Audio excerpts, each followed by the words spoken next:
Hi everyone, welcome to another radio lesson with me Debora from Slation College Sunada. And today I'm going to talk about defamation from the paper CC4 Media Ethics and Law. And this is for the second semester students. Let's start with what does the word defamation mean? Defamation is the oral or written communication of a false statement about another that unjustly harms their reputation, and it usually constitutes a crime which causes either shame, ridicule, or any type of financial loss to the defamed person.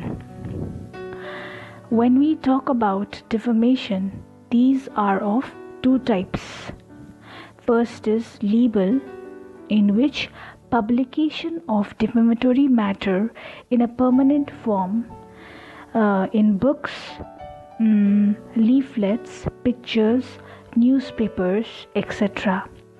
So, libel basically is an untrue defamatory statement that is made in writing or in any written form.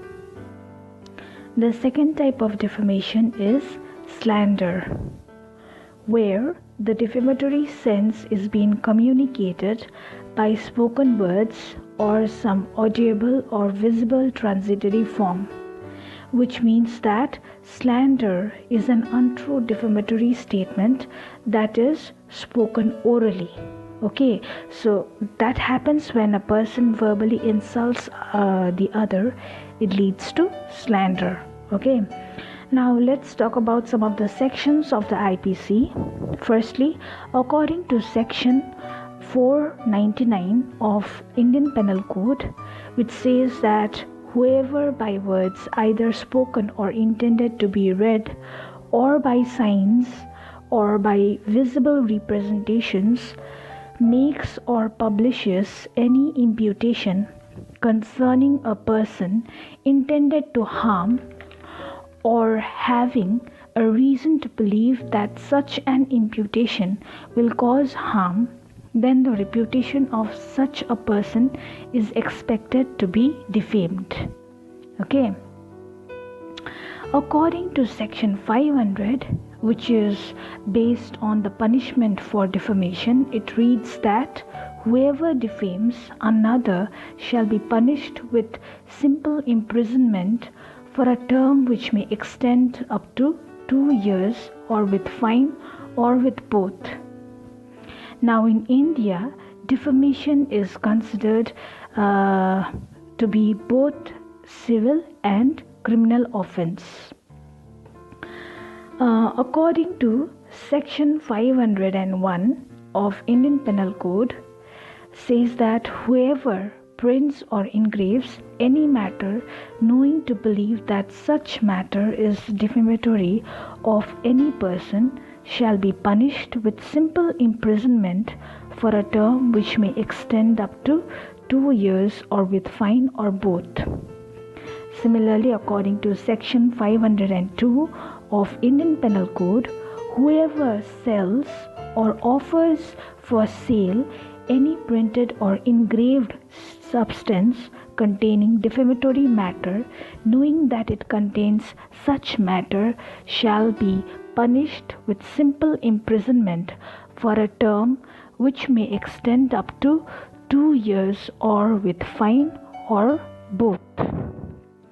Now, when a journalist is being accused, as you all know, journalists and media persons often fall victim to cases of defamation. So, where the accused is a media person, the punishment may be harsher. It may become a lot tougher. Okay, why? Because he is more powerful as compared to an ordinary citizen. Yes, and very wide publicity is given by the concerned media. So, a media person has a greater amount of responsibility while publishing and circulating the defamatory matter. Now, where a media person makes any kind of deliberate defamatory comment with any ulterior motive, guided by his self-interest, then he may get a harsher punishment. But if the accused promptly publishes a contradiction as desired by the complainant, he may then be dealt with leniently in the eye of the law. Now, let's move on to some of the essentials of defamation. There are 4 elements which a person must establish in order to prove that he has been defamed. Yes, so the first element is publication. Now, a statement is being published if it is being communicated to someone other than the person whom the statement is about. Publication can take many forms and does not simply mean that the statement has been printed in a newspaper or other document. Second element is identification. A statement which identifies a person if it is shown that it is of and concerning that particular person, then it leads to that person being defamed. Now, there is another thing called disguising a subject's identity, where one successfully omits or alters a subject's identity. They cannot successfully sue that person for defamation. Okay, so care should be taken that A, the subject's identity has been disguised enough so that no one can reasonably make an identification, and B, the disguised subject does not resemble some third party who would then have cause for any kind of complaint. So therefore, every story should thus clearly state that the facts have been altered or changed. Now, the third element is harm. A statement is being considered to be harmful if it seriously shames, ridicules, disgraces, or injures a person's reputation or causes others to do so. Statements that are mildly embarrassing or merely confusing or inaccurate will not meet the harm test. Yes, now there are some kind of examples of red flags showing that the statement could cause or lead to significant amount of harm to a person's reputation. So in that case, extra caution should be followed. Yes, so these red flags are number A, statements that associate someone with a vile disease. B, statements that accuse someone of showing illegal behavior. C, statements that hurts someone's livelihood. And D, statements that allege racial or religious bigotry. And the last element, fourth element, is fault. Now, in order to be at fault in publishing a statement, the person suing must prove that the reporter either did something they should have not done, or that they have failed to do something that they should have done. If the reporter did everything a reasonable reporter should have done to verify the information in his story before publishing it, like for example, talked to all sides of the story, obtained and read all the relevant facts and documents, or took accurate notes, yes, etc., then the reporter is not illegally considered to be at fault. So these are all the 4 elements which a person must prove that he has been actually defamed.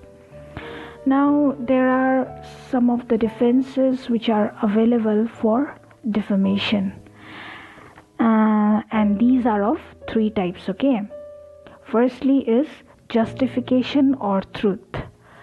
Under criminal law, merely proving that the statement was true is not a defense, but in civil law, merely showing that the the statement is true is a good defense. Okay. Second defense is fair comment. The comment must be an expression of opinion rather than an assertion of the fact. The comment must be fair enough, that is without any type of malice. Okay. Then the matter commented upon must be of public interest. And the third type of defense is privilege. There are certain occasions when the law recognizes the right to freedom of speech which outweighs the plaintiff's right to reputation. The law treats those occasions as privileged. These are further of two types. Firstly is absolute privilege. Now, absolute privilege is a kind of situation where no action lies for the defamatory statement which has been made, even though the statement has been considered false or made maliciously. And it applies to situations like, for example, parliamentary privileges, judicial proceedings, and state communication. Another type of privilege is qualified privilege. Now, it is a type of privilege where it becomes necessary that the statement must have been made without any type of malice. Therefore, the defendant has to prove that the statement was made on a privileged occasion fairly. So, with that all being said, thank you for listening, and do share, like and subscribe the channel, and have a nice day ahead. Thank you. This and other episodes of Radio EduPods, Radio for Learning, are available on Listen to My Radio app at 6 p.m. from Monday to Friday and at 6 a.m. from Tuesday to Saturday. All episodes are available on Salesian TV YouTube channel. Share, like and subscribe Salesian TV, the ultimate learning resource channel.